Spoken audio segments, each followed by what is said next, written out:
السلام عليكم ورحمة الله وبركاته. نحمده ونصلي على رسوله الكريم. أما بعد فأعوذ بالله من الشيطان الرجيم. بسم الله الرحمن الرحيم. وسارعوا إلى مغفرة من ربكم وجنة عرضها السماوات والأرض أعدت للمتقين. صدق الله العظيم وصدق رسوله النبي الكريم. ونحن على ذلك لمن الشاهدين والشاكرين.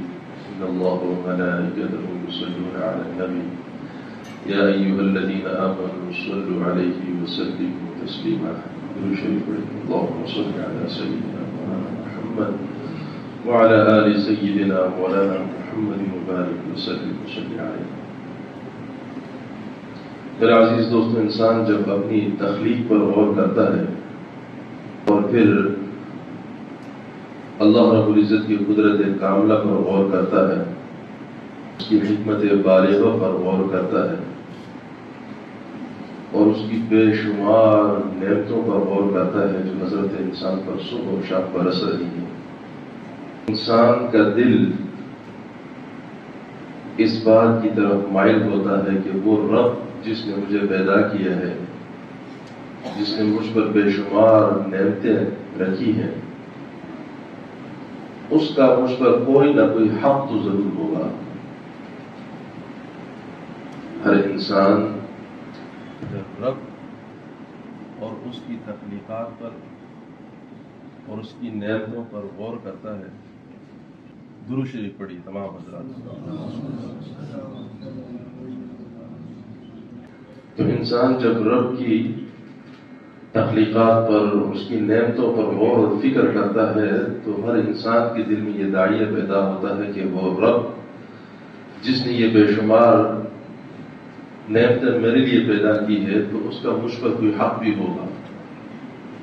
تو اس سوال کو سمجھنے کے لیے حضرت علامہ نووی رحمہ اللہ نے اپنی حدیث کی کتاب میں ایک باب قائم کیا ہے اور اس باب کا نام دیا ہے کہ باب المبادرۃ الی الخیرات، کہ خیر کی طرف جلدی کرنا. مبادرت کے معنی ہے جلدی کرنا. اور اس باب کے شروع میں جو آیت کریمہ لے کر آئے ہیں وہ یہ آیت کریمہ ہے جو ابھی خود میں نے تلاوت کی ہے. وَسَارِعُوا إِلَى مَغْفِرَةٍ مِّن رَّبِّكُمْ وَجَنَّةٍ عَرْضُهَا السَّمَاوَاتُ وَالْأَرْضُ أُعِدَّتْ لِلْمُتَّقِينَ. رب العزت ساری انسانیت سے ارشاد فرما رہے ہیں کہ پوری انسانیت کو چاہیے کہ وہ رب کی مغفرت کی طرف دوڑ پڑے، اللہ کی پیدا کردہ جنت کی طرف، مغفرت کی طرف دوڑ پڑے. وَسَارِعُوا إِلَى مَغْفِرَةٍ مِّن رَّبِّكُمْ وَجَنَّةٍ، اور جنت کی طرف، عَرْضُهَا السَّمَاوَاتُ وَالْأَرْضُ أُعِدَّتْ لِلْمُتَّقِينَ. اللہ رب العزت نے کیسی جنتیں پیدا کی ہیں؟ اللہ فرماتے ہیں کہ اتنی وسیع و عریض جنتیں میں نے پیدا کی ہے ان لوگوں کے لیے جو تقوی اختیار کرتے ہیں، متقی ہیں، کہ جس کی چوڑائی زمینوں اور آسمانوں سے بڑھ کر ہے. اتنی وسیع و عریض جنت ہے. تو آیت کریمہ میں اللہ رب العزت لفظ استعمال فرما رہے ہیں سارعو، مسارعت. مسارعت کا معنی ہے جلد بازی کرنا، فوراً خیر کی طرف چل پڑنا. اور علامہ نووی رحمہ اللہ نے حدیث کی کتاب میں جو باب قائم کیا ہے اس باب کا نام ہے مبادرۃ الی الخیرات. خیر کی طرف مبادرت کرنا، اس کے معنی بھی جلد بازی کے ہیں کہ جلدی سے خیر کی طرف دوڑ پڑنا، فوراً خیر کی طرف لپکنا. اور قرآن کریم میں ایک اور جگہ اللہ ارشاد فرماتا ہے فاستبقوا الخیرات، کہ خیر کے کاموں میں مقابلہ بازی کریں، ریس لگائیں. تو کہنے کا مقصد یہ ہے، حضرت علامہ نووی رحمہ اللہ یہ نقطہ سمجھانا چاہ رہے ہیں کہ جب بھی ایک مسلمان کے دل میں خیر کا داعیہ اور جذبہ پیدا ہو جائے تو اس کو پھر تاخیر نہیں کرنی چاہیے کسی بھی نئے کام کا. چاہے اس کا تعلق نماز سے ہے، چاہے اس کا تعلق زکوٰۃ کی ادائیگی سے ہے، چاہے اس کا تعلق آپ کے دل میں تہجد کا داعیہ پیدا ہوا تو تہجد کو فوراً ادا کیجیے اور معاملہ قلب پہ نہ ڈالیے۔ ویسے تو دین میں جلد بازی کو پسند نہیں کیا گیا، دنیاوی امور میں تحمل کے ساتھ ہمیشہ حکم ہے، صبر کے ساتھ کوئی بھی آپ کام کریں تو تحمل دکھائیے، صبر دکھائیے، برداشت دکھائیے۔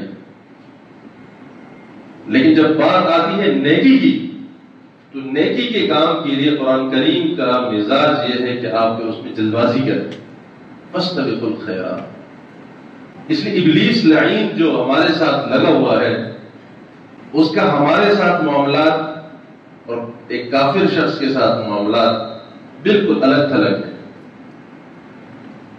وہ مومن کے دل میں کبھی بھی یہ نہیں ڈالے گا کہ یہ نماز بری چیز ہے، کہ زکوٰۃ ادا کرنا کوئی برا کام ہے، قرآن کریم کی تلاوت کرنا نعوذ باللہ برا کام ہے۔ کبھی بھی مومن کے دل میں لعین ابلیس یہ نقطہ نہیں ڈالے گا کہ کوئی بھی نیکی کا کام یہ برا ہے۔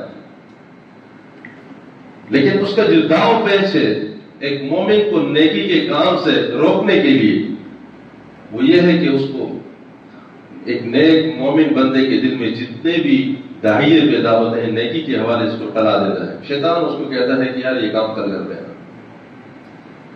ایک بندہ نماز نہیں پڑھتا، کسی اچھے دوست کے ساتھ اس کی مجلس ہوئی اور دوست نے کچھ اچھی نصیحت کی اور اس کے دل پر اثر کر گئی، یا کسی اللہ والے کی مجلس میں بیٹھا اور اللہ والی کی باتیں اس کو دل کو لگ گئی، اثر انداز کر گئی، بڑا پریشان ہو کہ میں نے ساری عمر عزیز تباہ و برباد کر دیے، میں کن ناپاکیوں کی زندگی میں اپنے آپ کو گزار رہا ہوں، خود کو برباد کر دیا ہے، اللہ کی رحمت سے میں کتنا دور ہوں، مجھے تو نماز پڑھنی چاہیے، میں نے تو آج تک فرض کی نماز نہیں پڑھی، میں تو جمعہ صرف جمعے کی نماز ہی پڑھتا ہوں، تو میری کیا کیفیت ہے۔ اب جو ہی اس کے دل میں ایک نیکی کی طرف جذبہ پیدا ہوا تو فوراً شیطان حاضر ہوتا ہے اور اس کے دل میں یہ نقطہ ڈالتا ہے کہ ابھی تو آپ ناپاک ہیں، ابھی تو آپ کے کپڑے بھی ٹھیک نہیں ہیں، بہت جلدی کہ ابھی تو جوانی ہے یار، آپ کل سے شروع کر لینا۔ اب ہوتا کیا ہے جب کل آتا ہے تو پھر حضرت شیطان حاضر ہو جاتے ہیں اور وہ کہتے ہیں کہ بھئی اب اتنی جلدی کیا ہے، آپ کل کر لینا۔ تو یہ کل پوری زندگی اس کی زندگی میں نہیں آتا، اس کو ہمیشہ کل پہ ڈالتا ہے۔ اسی لیے قرآن کریم کہتا ہے فاستبقوا الخیرات، خیر کا جو بھی داعیہ اور جذبہ آپ کے دل میں پیدا ہو تاخیر مت کرو، اس میں مقابلہ بازی کرو، مبادرت کرو، جلد بازی کرو، کیونکہ یہ آپ کے دل میں جو جذبہ اور نیکی کا داعیہ پیدا ہوا اس کی گارنٹی بھی تو کوئی نہیں ہے۔ آپ کے دل میں یہ جذبہ پیدا ہوا کہ میں اس سال حج ادا کروں گا، جب موقع آیا تو آپ کے دل میں یہ خیال آیا کہ اتنی جلدی کی کیا ضرورت ہے، اتنی بڑی رقم اس کو ادھر لگا دو ادھر لگا دو، اگلے سال کر لیں گے، ابھی تو جوانی ہے بعد میں کر لیں گے۔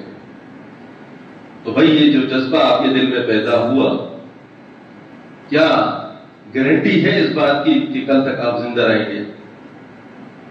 اول تو اس بات کی گارنٹی نہیں ہے کہ آپ کل تک زندہ رہیں گے، اور اگر اللہ نے آپ کو زندگی دی تو پھر اس بات کی گارنٹی نہیں ہے کہ یہ جذبہ بھی اسی طرح برقرار رہے گا جو آج نیکی کا جذبہ آپ کے دل میں ہے۔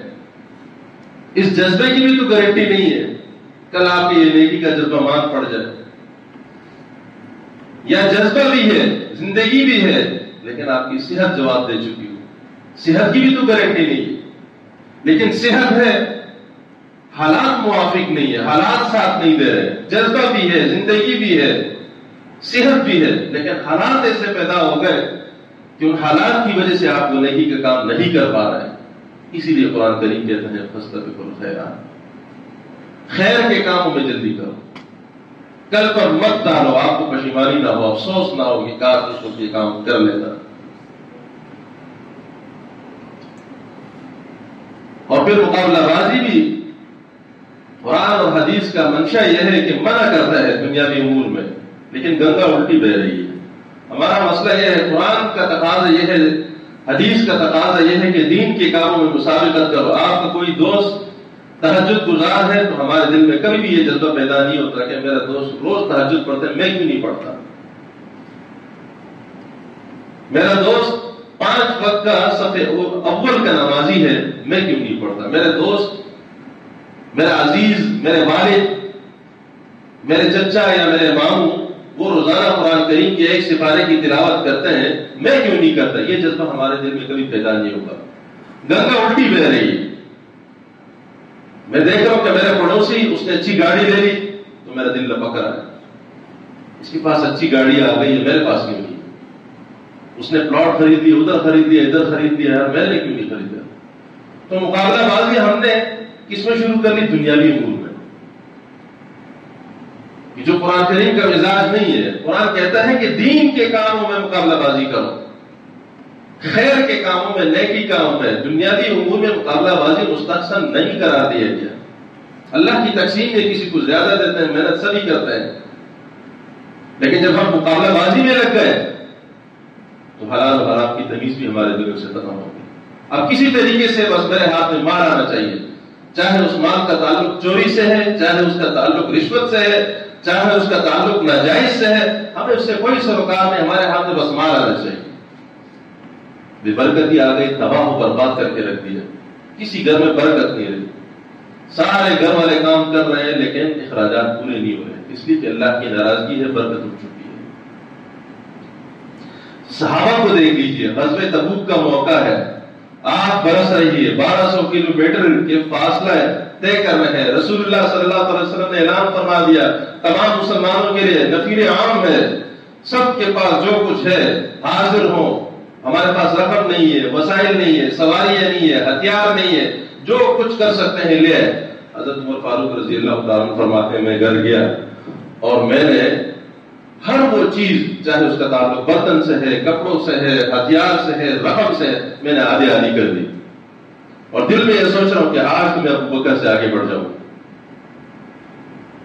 آج میں ابو بکر سے جیت جاؤں گا، یہ جذبہ ہے میرے دل میں۔ وہ فرماتے ہیں سارا مال رسول اللہ صلی اللہ علیہ وسلم کی قدموں میں رکھا، رسول اللہ صلی اللہ علیہ وسلم نے میرے لیے برکت کی دعا کی۔ ابو بکر آئے تو بہت سارا ساز و سامان رکھ دیا رسول اللہ صلی اللہ علیہ وسلم کے قدموں میں۔ نبی علیہ السلام نے پوچھا ابو بکر بتائیے گھر میں کیا چھوڑ کے آئے؟ اچھا، حضرت ابو بکر صدیق رضی اللہ تعالیٰ عنہ جو کچھ کرتے سارا سامان اٹھا کر لے، یا رسول اللہ گھر میں اللہ اور اس کے رسول کا نام چھوڑ کے، اللہ اور رسول کو چھوڑ کے۔ حضرت عمر رضی اللہ عنہ فرماتے ہیں کہ جب میں نے یہ کیفیت دیکھی میں نے کہا یار اس شخص کے ساتھ مقابلہ کرنا آسان کرنے میرے بس کا کام نہیں، میں ہار گیا۔ تو صحابہ نے کبھی یہ نہیں سوچا، حضرت عمر کے دل میں یہ جذبہ کیوں پیدا نہیں ہوا کہ میں عثمان کے ساتھ مقابلہ کروں؟